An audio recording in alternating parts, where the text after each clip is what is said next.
அன்னைக்கு ஒரு நாள் வெள்ளைக்கரட்டில் மத்தியான சாப்பாட்டுக்கு ஒன்றா உக்காந்து பேசும்போது ஆரம்பிச்சது எங்கள் சிநேகிதம். 46 வருஷமாச்சு. தோ இப்போ அவன் முந்திக்கிட்டா. ஒத்த பொம்பளையா இத்தனை சொத்தையும் சம்பாதிச்சு உங்களை வளர்த்து ஆளாக்கி கட்டி கொடுத்து உங்கள் பசங்களுக்கு கல்யாணம் பண்ணி வச்சு பேரன் பிதிருன்னு பார்த்து பார்த்து செஞ்சவ தனக்குன்னு ஒன்றுமே செஞ்சுக்கல.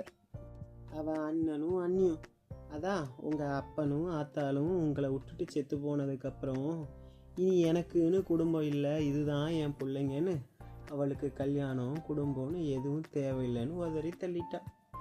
ஒரு ஆணு தனியாக நிற்கிறது பெருசு இல்லை, ஒரு பொம்பளை தனியாக இருந்தா இந்த உலகத்துக்கு அவளும் பொறிக்கடலைக்கும் பதிலாக அவளைத்தான் போட்டு மெல்லும். அது பத்தாதுன்னு அவள் மனசில் எத்தனை ஏக்கம் இருந்திருக்கும். வயசுக்கும் பருவத்துக்கும் உண்டான சந்தோஷம்னு ஒன்று இருக்குது இல்லை. நானாவது பேருக்குன்னு ஒரு கல்யாணத்தை பண்ணி 6 மாதம் புருஷன்னு ஒருத்தனோட வாழ்ந்து பார்த்துட்டேன். ஆனால் அவள் பத்தியமாகவே வாழ்க்கையை வாழ்ந்து காட்டிட்டு போயிட்டா. அவள் ஒருத்தியோட தியாகத்தில் தான் நீங்கள் 3 பேரும் குடும்பம் குட்டின்னு ஆலமரமாக விழுது விட்டு நிற்கிறீங்க. அடுத்து உன் குடும்பத்தில் பிறக்க போகிற பொட்ட பிள்ளைக்கு அவள் பேரை வச்சு இப்படி ஒருத்தியோட தியாகத்தில் தான் நம்ம குடும்பமே வசந்து நிற்குதுன்னு சொல்லி கொடுங்க.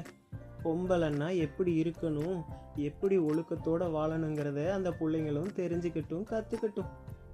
அருணகிரிநாதனை பற்றி ஒசத்தியாக பேசுகிற இந்த உலகத்துக்கு அவன் பொண்டாட்டியோடைய தியாகத்தை என்றைக்குமே பேசணும்னு தோணதில்லை. அந்த மாதிரி தாயா இந்த பூமியில் எத்தனையோ பொம்பளைங்க பிறந்து இப்படி தியாகம் பண்ணி வாழ்ந்ததுனால தான் இந்த பூமியவே பொண்ணுன்னு கொண்டாடுறாங்க.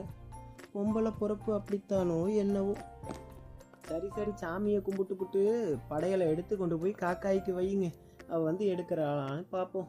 இந்த மாடுகண்ணெல்லாம் அவள் இல்லைன்னா கத்திக்கிட்டே கிடக்குது, அதை கவனிக்க கூட ஆள் இல்லை, நான் போய் பார்க்குறேன் அப்படின்னு சொல்லிட்டு நம்ம பச்சையம்மா கிளவி எந்திரிச்சு போகிறதோட கதை முடிஞ்சது செல்லாக்குட்டீஸ். இது ஒருத்தரோட உண்மையான வாழ்க்கையில் நடந்தது. என்கிட்ட சொன்னாங்க, நான் உங்ககிட்ட சொன்னேன். கதை பிடிச்சிருந்தா லைக் பண்ணுங்கள், கமெண்ட் பண்ணுங்கள், ஷேர் பண்ணுங்கள், மறக்காமல் சப்ஸ்கிரைப் பண்ணிவிடுங்க.